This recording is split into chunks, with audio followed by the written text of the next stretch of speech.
You're listening to The Audit, presented by IT Audit Labs.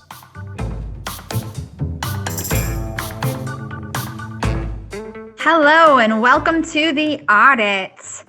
We are here for a Pwnagotchi party, and joining me today is Eric Brown, Kyle Rosendahl, and our guest, Jaden Truffler. Hi, everybody. Hey, Mandy. Hey, Mandy. Hello. Well, thanks for joining the IT Audit Lab gang, Jaden. We're excited to talk about Pwnagotchis. Yeah, I'm excited Kyle, to be here. do you want to take us through our agenda? Yeah, absolutely. So today we're just doing a quick episode on these little gadgets. They're called Pwnagotchis. I'll show it to the camera, but for those not watching, they're built on a Raspberry Pi Zero, which is a tiny little microcomputer. It's like, I don't know, 1.5 by 3.5 inches, maybe an inch thick. And you can put a little screen on them or not. And they're just little cheap gadgets. I think you can throw them together for $50. And they're made for kind of Wi-Fi research and for cracking Wi-Fi passwords. So they're kind of fun. A lot of people in the DEF CON community and in kind of the hacking community in general all have one. They can connect to each other, talk together. And we're just kind of going over how they work, how they crack passwords, how they collect the information that you need to crack a Wi-Fi password, and then kind of the types of fun that you can have with them. So that's kind of our agenda for the day. I feel like these e-ink screens, or even the Pwnagotchi itself, would come in nicely for a DEF CON badge. That would. Good idea. Yeah, they've always done like the LCD screens, but I bet an e-ink one would be really cool. Anyway, a Pwnagotchi is a combination of two different words. We were talking about this before we started recording. Pwnage, I don't know. We talked about maybe it came from World of Warcraft, but somewhere in the online world, it's essentially just, gamer speak or hacker speak now, to like totally own something, right? You pwn it, you own it. Slang on the internet that kind of evolved into a real word.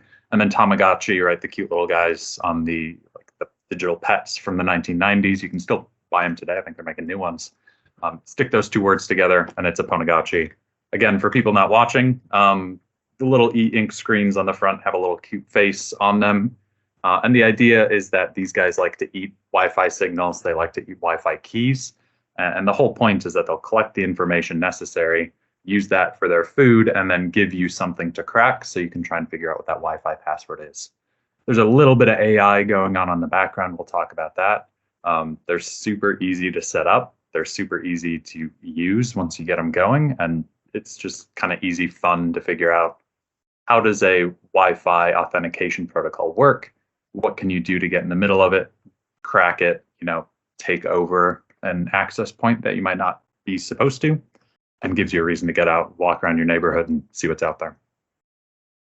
Did you guys have Tamagotchis? I have 2 Tamagotchis at my house as of Christmas this year. I love it. Really? I think one of the funnest aspects of this is what you guys name your Pwnagotchis. Have we gotten into what the names of your little guys are that you shared with us? We haven't. I named mine Skajagachi after a tattoo that I got. How about you, Jaden? Mine is Gloria. I don't really have a reason for her name. I think it just came to me, so. Every time I hear it, I think of the song, and I want to sing it to your Pwnagotchi. And Eric, I think you have a unique name.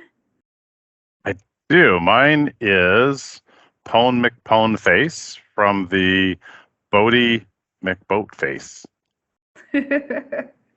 So getting into kind of why it matters, right? Again, it's for fun. It's to just do things with, to learn about Wi-Fi, to crack passwords, to learn. But from an educational standpoint for users and for people who create Wi-Fi, it can expose that, again, something that we like to preach in security is that the defaults are dangerous. So on the screen here, again, if you're not watching and you're just listening, I've got a whole set of different wireless router photos of the backs of those routers by like the barcodes and the MAC address and the serial address. Pretty much every router you get from Comcast or CenturyLink or Spectrum or whoever you go to for your internet connection They have that router login page on there. They have the default username, and they have that default password. There's a lot of people out there who snap a photo of the back of their router and they don't change it. They just, plug it in once to their device. They forget it, and then they never use it again until a guest comes over. They go get the router, get the photo, and they bring it out and share it with them.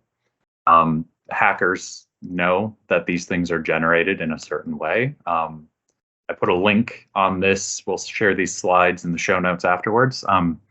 But Red Squirrel 7 out on GitHub, he's a GitHub user that makes some cracking, hacking tools, things like that. He figured out kind of the structure by which Netgear was creating their default passwords. So he wrote a Python script out there that takes, I think it's essentially like adjective, verb, number. And so he made the biggest list of adjectives, the biggest list of nouns. I think it was adjective, noun, number, and then numbers. And then he just makes combinations of those while it does the cracking. And it's got a pretty high success rate of getting into these Netgears. So again, if you've got a Pwnagotchi and you're collecting Wi-Fi signals and Wi-Fi keys, the first good place to start is with a tool like that, where the password is created using some sort of method that's guessable or knowable. That's going to give you the highest rate of actually getting into access points. If you're not doing something illegal, doesn't really get you anywhere. But if you're trying to get into a business, or you're doing something illegal, or you're trying to break into a network that you're not supposed to be in, right? Leaving those default credentials in place makes it possible for someone to just grab it with a little $50 tool, crack it using just freeware out on the internet, and get inside. So again, easily guessable or known password combinations. You can kind of expose that security flaw with one of these. So in talking about that Wi-Fi security, right, there's a few different protocols that are used and have been used historically to authenticate with an access point. When I say an access point, I'm talking about a router, or a wireless access point that's tied to some sort of central switch. Most people's homes, as you're looking at those, are just going to have your modem and your router, or a device that's both in one. Before you get on the internet and before you're able to get an IP address and actually connect to the internet, you need to authenticate to that router, right? And most people think of that as being a username, or maybe just a password to authenticate to it. But there's actually a lot of pieces that go on in the background that can be exploited by something like a Pwnagotchi or other tools that exist out there. And the way by which devices authenticate with those wireless access points or with the routers determines, how secure that password is as you input it. So WEP was kind of the first wireless authentication standard that existed. It used an RC4 stream cipher to encrypt those keys. It used that due to US export laws and not being able to export anything of cryptographic importance. I think that was back in a 1980s or 1990s US code. So you couldn't send any materials that explained or did cryptographic processes. So in order to reach markets overseas, they put an intentionally weak cipher on them so that they could export them, make money. In 2001, a whole group of hackers used just default freeware that they got. It's called AirCrackNG, and they could crack any WEP key in minutes. So this is known to be a bad security protocol. If you see it, know that basically anyone can get in within minutes without the keys or anything. Most people don't have it. Most of it's not enabled. But I think if you watch the Dennis Pelton episode about Wi-Fi security, he talks about WEP, and people have done scans on Shodan, and there's still plenty of WEP sitting out there in the world. So it's not totally gone, but it's definitely not secure. Pwnagotchis look at WPA, WPA2. These use a four-way handshake to authenticate with the wireless access point from the client to the access point. And in that WPA, WPA2 protocol, there's some issues with the way in which the keys are exchanged between the client and the access point that can be exploited by something like a Pwnagotchi or someone who's able to sniff that traffic over the wire. Basically, the only difference between WPA and WPA2 is the use of AES-128. So WPA2 uses an encryption method called AES-128. It's a fairly solid encryption standard. It just kind of improves upon WPA. And then WPA3, we can talk about that more. Uses a totally different authentication protocol. These Pwnagotchis not able to mess with WPA3. There's some methods out there that deal with trying to crack WPA3, but in essence, it's much more secure. Nothing's really sent plain text with that protocol, so it's much more secure. So looking at WPA and WPA2 handshakes, this is essentially the meat of what the Pwnagotchis are doing when they are trying to essentially brute force the key to get onto the access point. Again, this is a pretty slide-heavy presentation, so if you're not watching, I'd suggest going out, checking out the show notes, grabbing slide, I think it's 6, but it shows just a basic framework of how WPA, WPA2 four-way handshakes work, and what the Pwnagotchi is looking for and able to crack that key. So I'm going to use my mouse here to kind of point things out.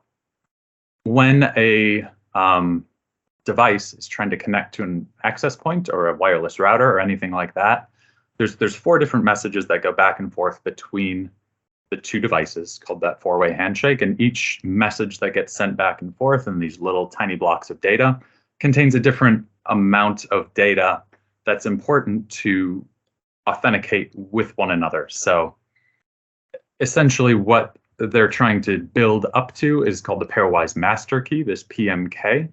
And that PMK is, once it's crafted and correct, the access point knows what it's supposed to look like. And if they have the correct PMK, pairwise master key, then the device is able to then, be a part of the network. So essentially, whenever an access point and a device are trying to communicate, that device reaches out and says, hey, access point, I want to connect to you. So that access point is going to start out by sending one message back using just a known public key, and it's going to send that, and it sends an A nonce. And an A nonce is essentially just the access point nonce, a nonce being just a randomly generated string of digits, and then it sends it via unicast, right? So it sends that over to the device. And once the device receives that, it's going to generate a pairwise transit key, right? And that pairwise transit key includes the supplicant or the device nonce, sends it via unicast, and then it adds the message integrity check to the end of that thing.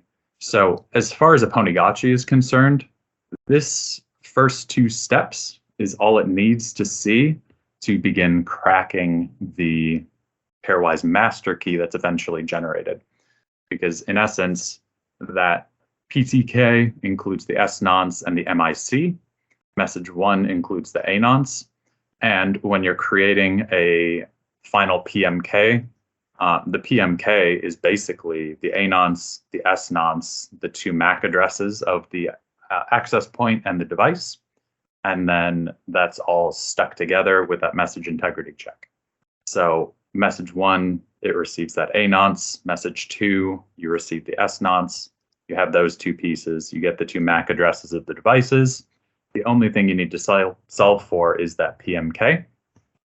And just a little bit of basic algebra says, whenever the message integrity check for that PTK returns true from this being in place, the PMK, A nonce, S nonce, and the MAC addresses, then you're good.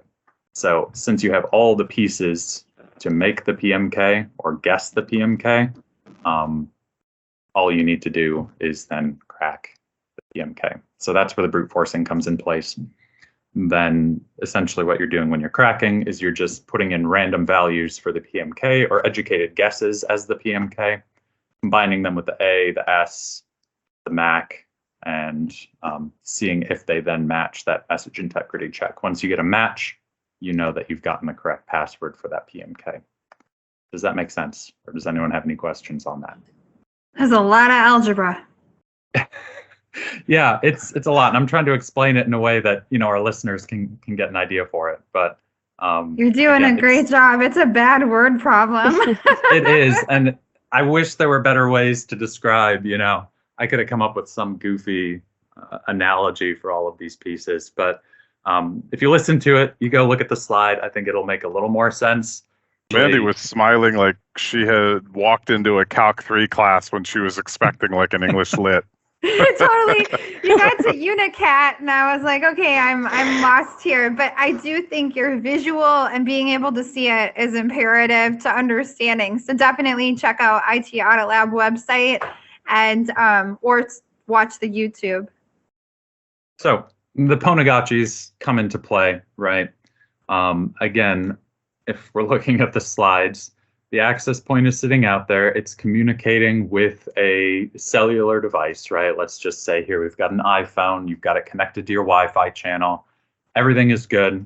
When you authenticate for the first time, that WPA2 four-way handshake takes place, and then you basically stay authenticated. Now, the only difference is most of our cell phones, most iPhones, most Androids, most every device that you can connect to the Wi-Fi, you can choose to save that password in the memory and say, I've authenticated once, keep my session valid. If I drop the Wi-Fi when I go to work, when I come home, I don't want to have to retype my password back in, right?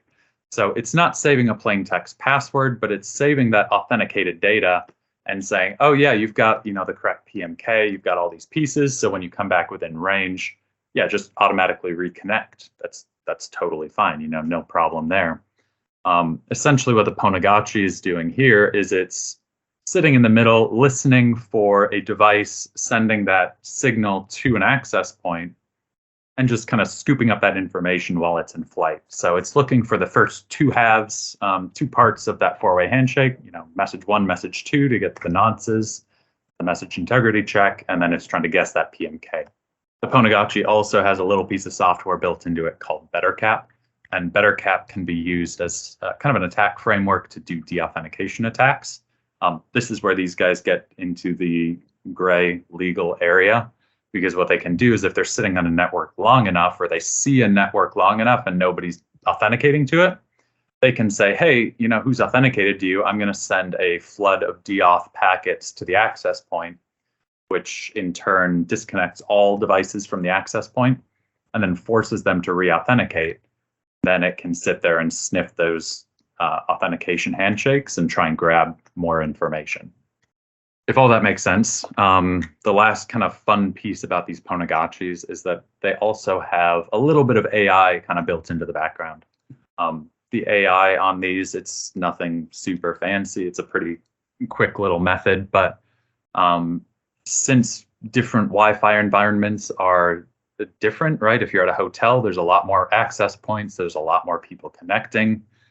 There might be a lot more kind of varied authentication times, and you'll see a lot more authentications without deauthenticating anybody. The Pwnagotchi is sitting there, and as it's collecting handshakes and as it's deauthenticating people from access points, what it's also trying to do is it's trying to figure out, how long do I sit there and try to deauthenticate? How long do I sit here and wait for handshakes to appear? How long do I search for new access points? And so it's taking those variables and using what they call A2C, or an advanced actor critic model. It essentially tries to balance out the length of time for which it sits there and scans for access points, deauthenticates people, and grabs handshakes to try and bring back the most valid sets of information that then you can take forward to crack. So the longer you have it online in a certain environment, theoretically, the better it's going to be at collecting more handshakes faster and in a more kind of constructive manner, rather than sitting there trying to deauthenticate someone for 30 minutes. Doesn't work. It's going to stop doing that and try something different. And its return value is basically just on, if you got more handshakes doing this, keep doing that. If you got fewer handshakes trying something different, go back to what you were doing before. So there's a whole write-up on Pwnagotchi.ai about how the model actually functions. But in essence, it'll just kind of tune itself to whatever environment you happen to be in after, being on for longer and longer. And then finally, you've figured out, how do the handshakes work? How do we deauth people from access points? What are we trying to collect?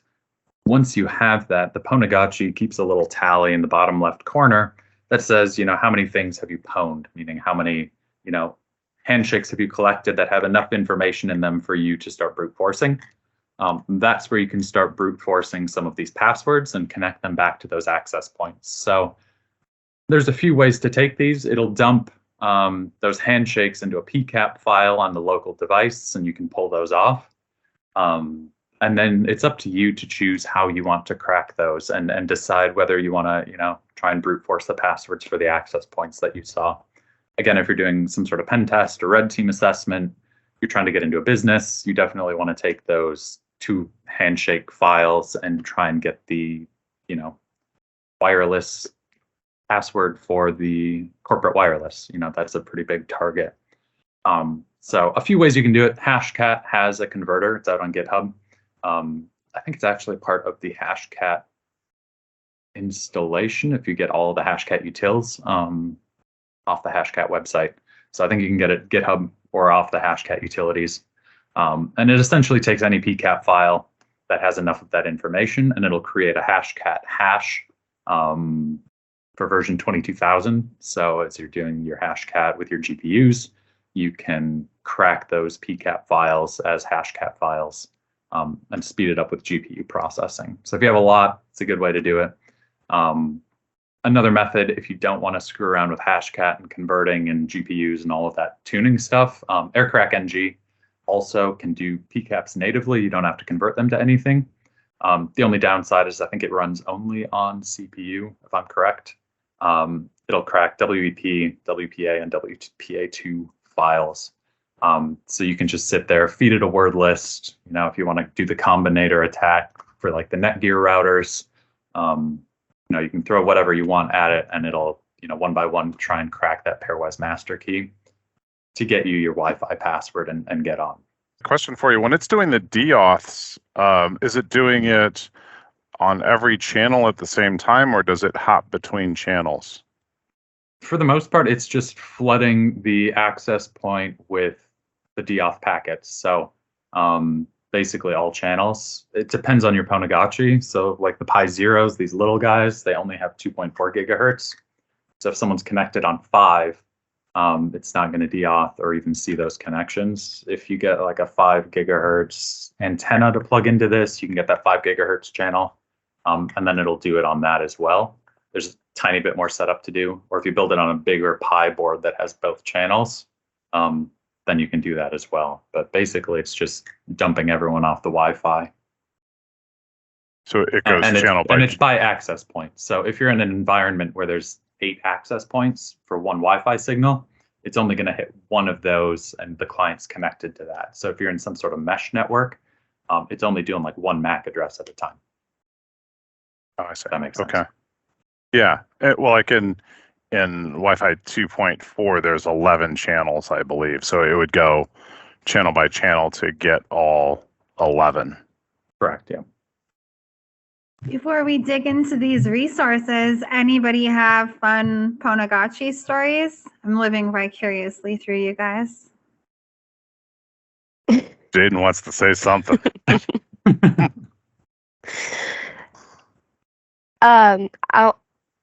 I'll touch a little bit on my story.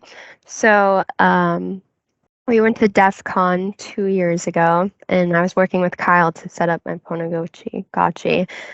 And I was very, very excited to get going with it. I think we set him up like a week before we left. So I had mine going all the time, but might have brought it to the airport, might have kept it in my backpack, and might have gotten, I think, 500-ish handshakes in that time. That's a pretty amazing coming out party for Gloria. Gloria was having a good busy time. that first weekend. I feel like, because you flew into DEF CON like overnight on the red-eye flight. I feel like we all met up the next morning, and you're like, "Yeah, I've already got 550 handshakes." Yeah. I was like, "How did you get? How did you get so many? Like 4 hours of sleep?" Mm-hmm. Nope. That was funny. We just kept going. Is that the same year, Kyle, that you were cloning the hotel room keys? No, that was the year after. That was, There's Yeah, always fun DEF CON shenanigans. there is. And another fun thing that you can do with them, and I've never gotten the chance to do it with just like a random person, but the Pwnagotchis actually have an encrypted message thing built into them. So it's called the Pwn grid. So if you opt into it in your config files, you can see other little Pwnagotchis that live nearby. And if they're active and they're within range, they can actually communicate. And so you can actually send, peer-to-peer encrypted messages from one Pwnagotchi to another by using just an open API. So if you're sitting there on your computer, you see, oh, this guy's got his Pwnagotchi on nearby. There's Pwnface. I could just pull up my API, go to a web address of my Pwnagotchi, say, send message to this guy. I could send an encrypted message directly from Pwnagotchi to Pwnagotchi, fully encrypted. So there's goofy little things on them that you can do that I've never done with anybody else. But I know at DEF CON every year, I think they have a Pwnagotchi party where people put them together. They raffle off, sets, and some people go all out and put like LEDs and shiny stuff on them and make them all fancy. Definitely. Yeah. We'll have to try that out next time. Jaden shared her fun Pwnagotchi story. Do you have a fun Pwnagotchi story, Kyle? I don't know if I have a fun one like that. For the most part, it's interesting to use them as kind of tools for crafting word lists, right? So if you're just sniffing the wire and you're not de-authenticating people, they're not technically doing anything illegal, right? You can just scoop that stuff up as it's in transit. And if you're not using the information you gather to break into somebody's Wi-Fi, there's no malicious interaction with that person's network. So you're not breaching anybody's networks. But one thing that I've found them very useful for is just collecting stuff, practicing cracking hashes. And then you get some really interesting context for how people create their passwords. So I've been able to use it to, make better crafted word lists and things to try and crack other stuff, because I think one of the things that you find, especially if you're in kind of the red team side of things and you work on creating word lists, or if you work on cracking passwords or even AD password cracking, people think they're kind of creative with how they build their passwords, but a lot of times they're very similar and they're very not unique. So finding ways that people do their Wi-Fi passwords, kind of gives us a better idea on how to crack passwords more effectively in the future. So building those kind of crafted word lists is something that, I think they're super handy to do. So not nearly as exciting as Jaden's story, but a fun use for them. Eric, do you have any stories of your Pony McPwnface up to no good? No, I don't. Like, I've just carried it around the office, from place to place, and gotten, a couple of handshakes, but nothing like Jaden's story. Before we go too off topic, right? I think one of the things I didn't cover too much is common defenses, right, against these types of attacks. So for those people using WPA, WPA2 to protect their networks, one thing that you can do to protect against something like this is to use a secure password that's not easily guessable. If you want to be super secure, make sure that you're not remembering your password with any device, so that if it gets disconnected, it's not automatically, resupplying that password to the access point. Doing those two things with WPA, WPA2 makes it much more difficult to breach. But then kind of the last piece, and I can try to jump to add some resources up to WPA3 and talking about that handshake. You could implement WPA3. It's not super it's not super widespread at this point in time, just because as it comes to WPA3 and WPA2 compatibility, essentially both the device and the access point have to be compliant with one another. And if one of them's using WPA3, the other one doesn't support WPA3, it's going to default back to WPA2 if that's enabled. And if you don't have WPA2 enabled, then it won't get on the Wi-Fi. So there's a compliance issue there between having a device and the access point both compliant with the same authentication standards, and then making sure that you have widespread availability as well as a secure system. Essentially, I could have looked it up, but WPA3 uses like a simultaneous key exchange, and then it uses like a Diffie-Hellman key exchange as well with an epileptic curve.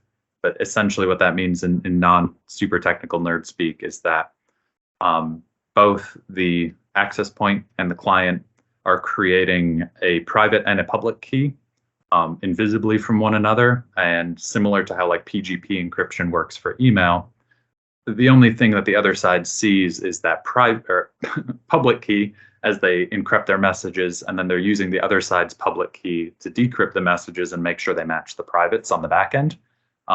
That stops this four-way handshake attack from working because there's no kind of plain text data that's getting sent in between that works for the authentication protocol. Now, there are some researchers who've tried to crack, what do they call it?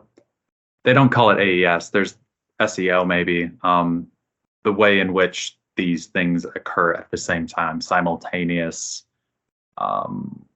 encryption, something. SEO, I think, is what they named it. But some people have shown some security vulnerabilities, but it's still way more secure than WPA, WPA2. So if you can do WPA3, right, obviously do that. Otherwise, strong passwords and not saving your password. Those are really good insights to how to protect you against other people with Pwnagotchis. Let's dig into our listeners who are kind of jealous right now and want to take this next week to make their own. Yeah. This is the first resource you have, Build a Pwnagotchi? It is, yeah. So Pwnagotchi.ai is the website for the Pwnagotchi. It basically has all your instructions. It gives you a shopping list of what items you need to buy, as well as links to the recommended hardware, and then just basic installation and configuration instructions on there. So it's pretty straightforward. Takes a little bit of technical knowledge, but they do a really good job of kind of spelling it out step by step. So as long as you read carefully and just kind of choose the most easy stuff to put together, I'd say you could get it done in an afternoon. I was reading as you were scrolling down here, someone saying it's cute AF, and I agree. They are so stinking cute. I like how they make different faces when they make a handshake. So you can hear it's like he's wearing glasses. Mine looks like it's scared, but yeah, they make different faces when they make new connections or when they're around another Pwnagotchi. What other resources do we have? Yeah, the other resources, I don't know if we have to get into. Like learning about BetterCap, right? That framework that the Pwnagotchi uses to do de-authentications. I've got an explanation of the BetterCap attack and how it does that.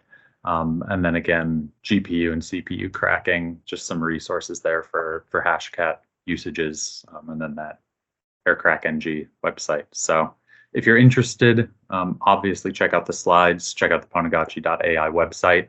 And if you want to learn more about the attacks, I've got some good resources there as well. Anything with IPv6 and how that might relate to this at all, Kyle? Yeah, I mean, IPv6 it's post-authentication with the wireless access point. So probably not a ton to do with like these access point attacks, but IPv6 is, we skip IPv5. IPv4 is a 32-bit address. IPv6 is a 128-bit address. 128? Yeah, because IPv5 would have been 64. So yeah, it's a 128-bit address, and essentially will expand, how many addresses can exist out on the internet. IPv6 is going to be theoretically more secure from that standpoint, but I don't know. I think it'll be the standard someday. I'm not sure when that day is going to be. Hopefully when WPA3 is fully standard.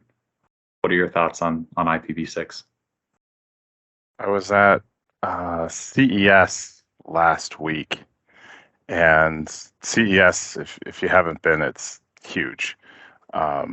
Just it takes up multiple floors of multiple casinos, convention centers, and I was in one of the floors. I don't remember which one, but I was walking along, and there was this sad little table off to the side where these companies like LG, for example, they've spent millions on their booth. It's hundreds of feet long and tall and wide and has all sorts of new technology in it. So you're just walking all around, seeing all these new technology things, and I see this sad little table off to the side, and there was a poster on it for IPv6, and it was the Wireless Foundation or whoever is advocating for IPv6, and they had a couple stickers on the table and everything, and I stopped and chatted with them and asked them how people's reaction was to IPv6, and they said most people said that while they understood the need for IPv6, they weren't looking forward to implementing it or hope to be retired by the time it was implemented, just because it's changing the paradigm of how networks connect and talk to each other, with all addresses essentially being public. So, from an information security perspective, that does change quite a lot around how you set up your networks. So not that it would be better or worse, just different. So it was cool to see them there, and glad that they're advocating for it. But I've heard the same thing when I've talked to others about how much IPv6 they've put in their networks. I know when we go into client sites, we don't see it a whole lot. Obviously, it's already out there in some of the public space with Comcast and other ISPs. Your modem or your gateway will have an IPv6 address, and your cell phone has an IPv6 address, but we don't see it a lot in corporate networks yet. Yeah, and I know from like an analyst perspective, and maybe Jaden can speak to this too, the one thing that doesn't exist for IPv6 very well right now is like a standard lookup table. So it doesn't apply to, access point security, but when we see an IPv6 address come in as part of like an attack, or as part of a, threat framework, or inside a piece of malware or something like that, there isn't necessarily like a public database right now that's super accessible where you can do like a reverse IPv6 lookup and say, this address belongs to, this group of Facebook data centers, and here's the administrator for it. You could put in 111 dot you name it for your 32-bit address and basically find who owns it. IPv6, there just isn't like a good curated database right now. So it feels more anonymous and weird, but I can see why people would be not wanting to do the work to get it implemented. That makes perfect sense. Yeah, I agree, Kyle. There's just not a lot of info out there on analyzing these IP addresses, the IPv6, but I'm sure over time, once people start migrating that direction, they'll become more available. And I've heard a lot of acronyms today. So CES, I want to try to guess, is that the Consumer Electronics Show? It is, yes. It's held once a year in Vegas, usually in the, I think it's first convention of the year. So it's usually first or second week of January, which is a great time to be in Vegas. Quite opposite of DEF CON, where it's like 120 degrees in Vegas. It was a nice, comfortable 40 and 50 degrees during CES. And this year there were, I think I saw 160,000 people, they said, that were there this year. In past years, I think it's approached 200,000. But any sweet tech you want to brag that you got to see? Let's see. I was impressed with a couple of things. One of them is a 3D monitor. So where in the past, in order to see something in 3D, we've had to put on the glasses, right? Like you're going to the movies.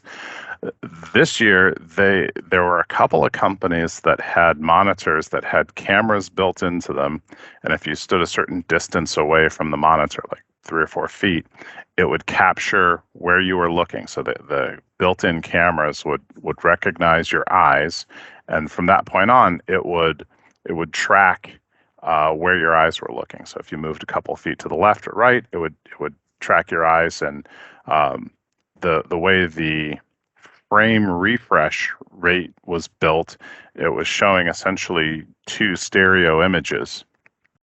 And what it looked like when you were standing in the right field of view was an actual 3D image in that monitor. So that was pretty cool. And if you were behind somebody that was looking at it, you could kind of see that it was 3D. But when you were right in front of that monitor, it really looked 3D, which was pretty cool. And then I saw some other technology where there's a company that had a camera off to the side of the keyboard that was paired with a pen.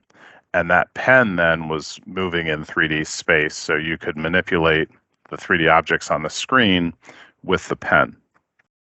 Don't know a lot of practical uses for it yet, but maybe in doing some engineering or bioscience, you might want to manipulate models in 3-dimensional space on a computer screen. Seems like it'll be pretty cool, and I would think in the next 3 years we're going to see that mainstream, like we saw the curved monitors, and I think before that, wasn't it like around 2010 you could go to Best Buy and get a 3D TV, but you had to wear the glasses? So that was cool. There's a lot in the robotics around home automation and yard automation with robotics, vacuum machines and things like that. We've seen those for a while. A few different companies had lawnmower machines that I was gonna were say robotic. my neighbor has one where it's like DJ Roomba, but for your grass. And I thought that was crazy. So you're seeing more of that in the marketplace? Yes. There's one company, maybe it's called Yardbird. They have, it's essentially the engine piece, and then there are 3 different attachments at this time. One is the lawnmower, another one is a leaf blower, and then another one was a snowblower. So it essentially would go out, and if you had the snowblower attachment on there, it's just going to continue to clear the driveway or the sidewalk throughout the snowstorm, because it could only do maybe 6 inches at once, but the thought was you would just have it continually running. Unless you lived in Minnesota with a good snowstorm. Yeah, so there were some pretty cool things. I don't know that I would go every year. I might go every 5 years or every 10 years, just because I don't think the stuff is going to turn over. There's not going to be anything next year that probably was there this year that would, maybe there'll be 1 or 2 things that came out, but it's the slow progression of tech. Lots of electrical vehicles, electric boats were a thing, electric hydrofoils. Not a lot of drones this year. It didn't seem. There was a dental device. I think it was a company out of Korea. It looks like a water pick, but just like the handle part, and you could scan your teeth with it. It had a laser on the end. You could scan your teeth with it, and it would measure the depth of any cavities that you had, and then over a certain number, they say you should go to your dentist, right? So like it would kind of measure. The scale was between 1 and 99. So I thought that was interesting, and they were selling that on the spot for $200. Crazy. People are going to be triaging their own dental care needs now from home. That frontier medicine. Yeah. see what you there see was- there and predict how soon in the future it will be readily available, for us to buy, market. Yes. And a lot of companies there were trying to get their products picked up by a distributor or a manufacturer. So it could be a company of like 10 people. Like a low-key there Shark Tank. Exactly. Exactly. There were a few companies this year that were doing bloodless, I guess bloodless, you could say, where you didn't have to prick your skin to test your glucose levels. So it was using a laser to get that information. So there was a couple of companies that had that. One company had it was a laser lance where it burned, I think they said like at 1,000 degrees, something like that, but it would actually prick your skin with the laser, but you wouldn't feel it because it was such a small hole. And then you could put that on a piece of paper and stick it in the machine to get the glucose reading. So I thought that was interesting. That's really cool. As we strive to look for cures for things such as diabetes, hopefully technology can advance so it's not so uncomfortable to be able to manage your health. That's really cool. And the last one I guess I could talk about was in that home medical device.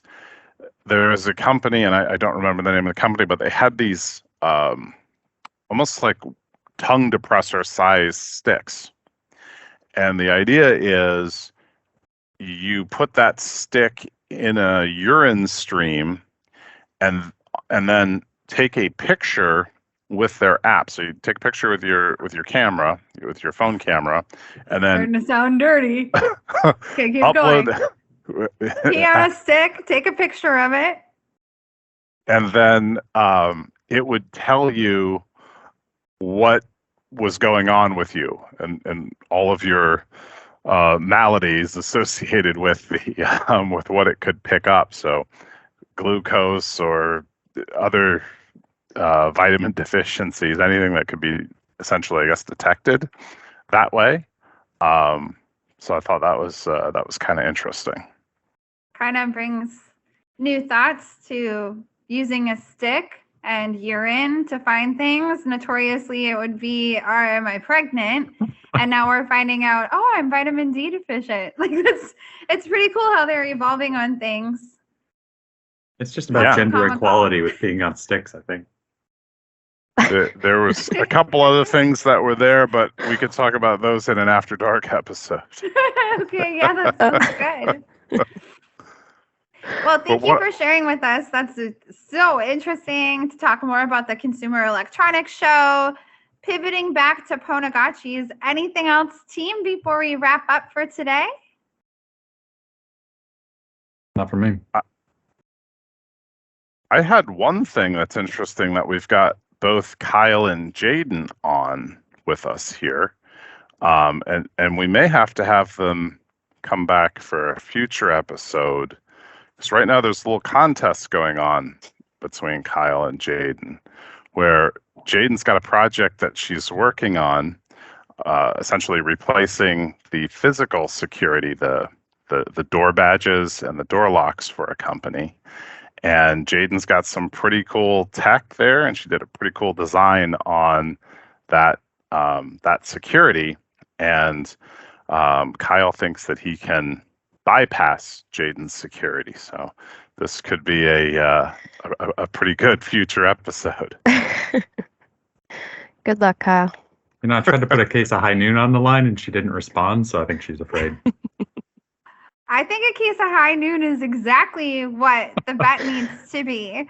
And I'm going to ask our loyal listeners to stay tuned, because we will visit once Jaden has her security structure in play, if Kyle was able to penetrate it. This is going to be interesting. Competition's on, man. Well, thank you to Jaden for joining the podcast team here on this episode of The Audit. And many thanks to you, Eric and Kyle, for bringing this valuable insight. As our listeners know, you can stream The Audit anywhere that you stream podcasts.